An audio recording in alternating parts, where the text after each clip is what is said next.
muncul pada saat ada seorang Gibran. Padahal kalau kita bicara politik dinasti, hampir tidak ada partai manapun di Republik Indonesia ini tidak melakukan politik dinasti. Ya, kalau lu kemudian punya anak, lu anggota DPR, oke, lalu lu punya anak, lalu anak lu mencalonkan diri menjadi bupati, apakah itu politik dinasti? Enggak, karena yang milih nanti rakyat.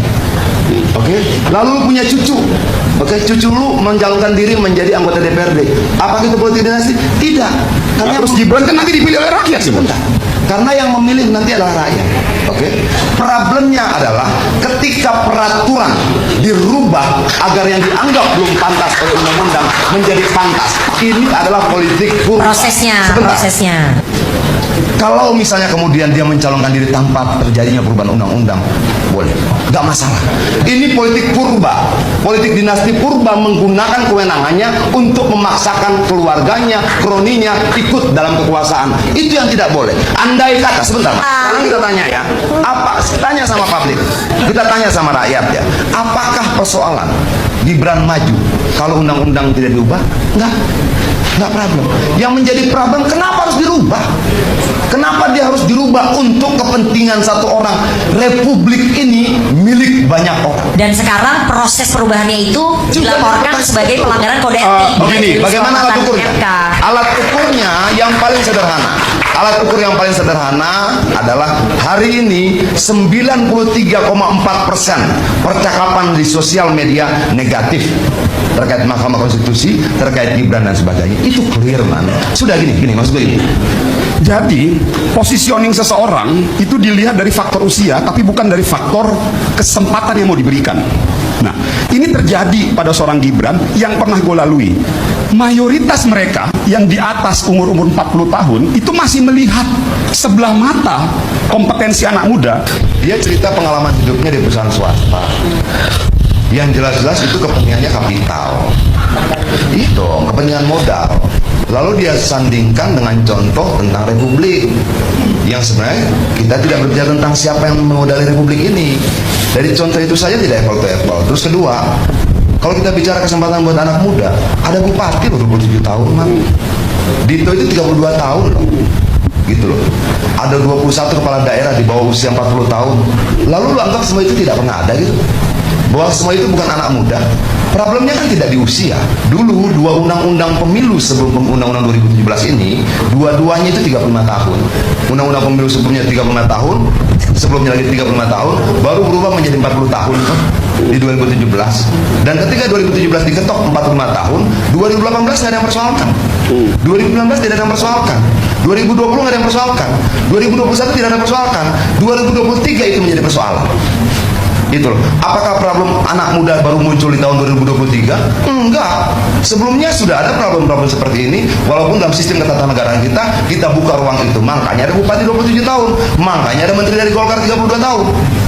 Apakah itu semua bukan berarti negara ini membuka ruang politik besar buat anak muda?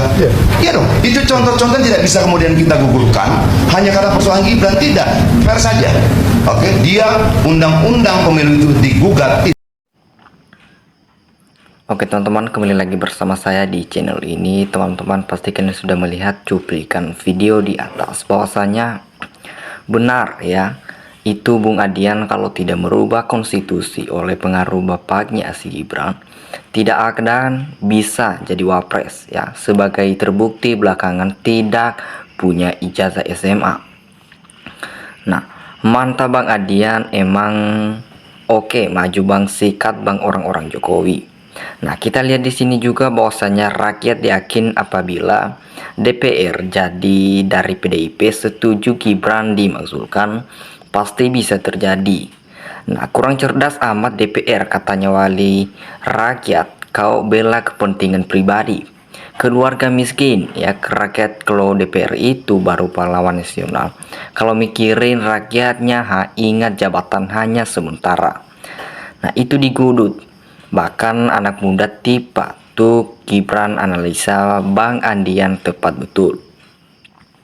Nah, itu sudah terjadi dan dilindungi uang ya, perwakilan rakyatnya biasanya anak-anak paling suka dikasih uang. Nah, mantap Bang Adian. Nah, Nah, Pitupulu meluruskan pendapat orang-orang yang pikirannya kurang pas dalam kehidupan bernegara Republik Indonesia. Nah, zaman Aden sedang berjalan dengan robeknya konstitusi, terulangnya kembali kejahatan kemanusiaan KKN dengan mafianya bagi-bagi jabatan dengan menutupi bangkai busuknya. Nah, kepastian hidup masyarakat terhuyung-huyung di dalam comberan awan negeri semakin pekat. Ya, sinyal semesta, cekra sejarah dan karma mengalir menuju Bastille semakin dekat. Nah, teman-teman, rumahku dekat SLB, jadi tiap hari kulihat bocah-bocah dan pada mirip si Fufu Fafa. Ya, kejam memang itu PKI Pak Prabowo ditipu 2 kali ijazahnya palsu, dilawan pantas kecurangan muncul di pemilu terus. Nah, merubah undang-undang untuk kepentingan anak-anaknya supaya bisa mencalonkan kejahatan. Ya, atas perintah Mas Joko Widodo kepada iparnya Usman merubah undang-undang MK. Ya sudahlah, Maman, jangan membela kebusukan keluarga Joko Widodo. Buat adian di Golkar gak ada yang sanggup jadi wapres. Ya betul, karena dipaksakan maka tidak tepat atau tidak pantas karena tidak dipilih oleh rakyatnya. Maka sudah salah pintu atau yang di dalamnya banyak ketidakjelasan ya, atau banyak keanehan. Nah, berawal dari kebohongan pasti akan selalu berbohong seterusnya dari bapak turun ke anak. Ya, selama Gibran wapres, tak ada yang perlu dibanggakan dengan ngeraku tercinta ini. Gibran hebatnya cuman sekau, itulah keahliannya paham ya bangsaku. Dia ngomongnya santai tapi mendasar, beda dengan kubu penjilat. Ngomongnya keras tapi cuman akal-akalan demi tuannya.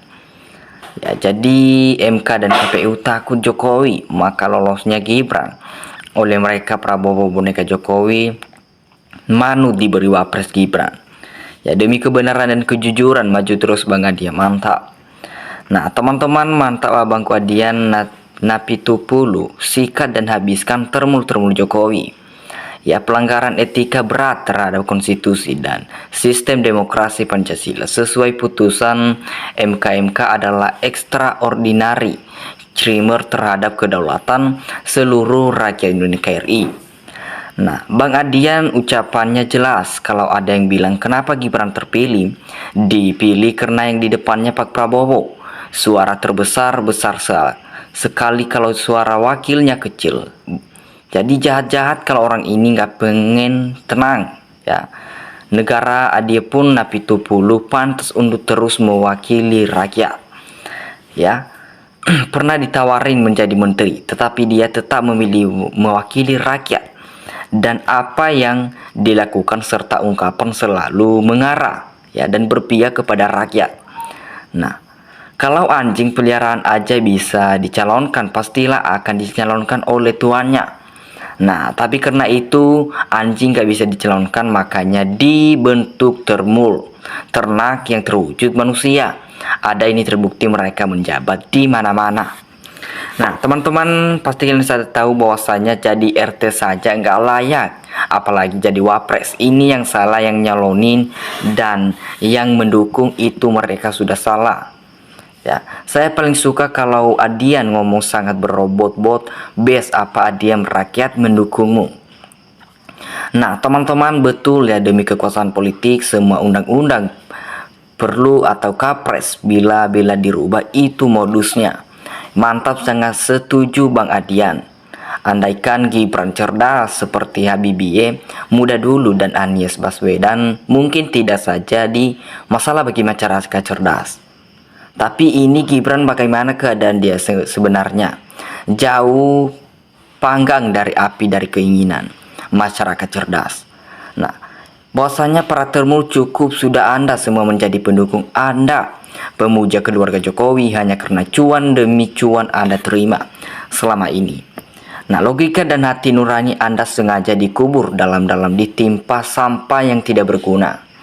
Ya, jadi Ardian Napitupulu anggota DPR yang punya pikiran cerdas, jujur, serta komitmen terhadap janji-janji yang telah ditentukan oleh bangsa dan negara Indonesia. Jadi saya warga Indonesia yang waras, sudah saatnya Indonesia maju. Ya, tanpa ada si wapres palsu segera makzulkan. Nah, bukan masalah usia, tapi muda atau tua. Yang hebat cara berpikir cerdas membuat negeri dan rakyatnya aman, ya. Makmur, tidak akan hidup selama kalau sudah tidak jujur. Nah, rakyat ya sayangnya nggak ditanyakan di TV, jadi rakyat banyak yang nggak tahu soal ijazah palsu ini. Abang Adianku ini cerdas, ya, tambah teruskan abangku perjuanganmu demi anak-anak bangsa yang bermartabat. Nah teman-teman, ya memang ya nggak usah dibantah, ya, itu kan benar adanya itu, maka itu dijadikan alat politik sehingga mengeluarkan fatwa yang sekarang orang bilang apa yang namanya anaka haram konstitusi. Ini politisi PDIP tidak kaleng-kaleng, ya, berpolikla yang cerdas, tidak cari jabatan. Dia selalu membantu yang bisa dia bantu. Melihat dia ajar benar sekali, orang bingung mata kayak bangun tidur selalu. Sebenarnya Gibran itu adalah anak itu pemakan narkoba. Ya, ngomong saja orang bodoh itu susah. Tapi jangan pernah kalah, bahaya orang bodoh ini ngerel.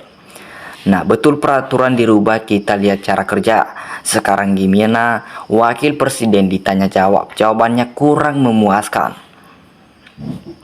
Nah teman-teman, Bung Adian politikus yang berkeliber, berani, jujur, konsisten ngomong dengan data fakta yang terjadi di lapangan, bukan omong-omong alias ngomong kosong. Ya seperti terung-terung Jokowi, suaranya keras tapi isi otak tidak ada, ya. Bang Adian, mari rame-rame ajak masyarakat ke MPR untuk usulkan pemakzulan wapres. Kalau memang sudah bisa menurut undang-undang, kita tidak mau dipimpin oleh rakyat, oleh orang yang tidak jujur dalam semua hal. Nah oke teman-teman, dimanapun kalian berada, kasih tanggapan kalian di dalam komentar. Terima kasih.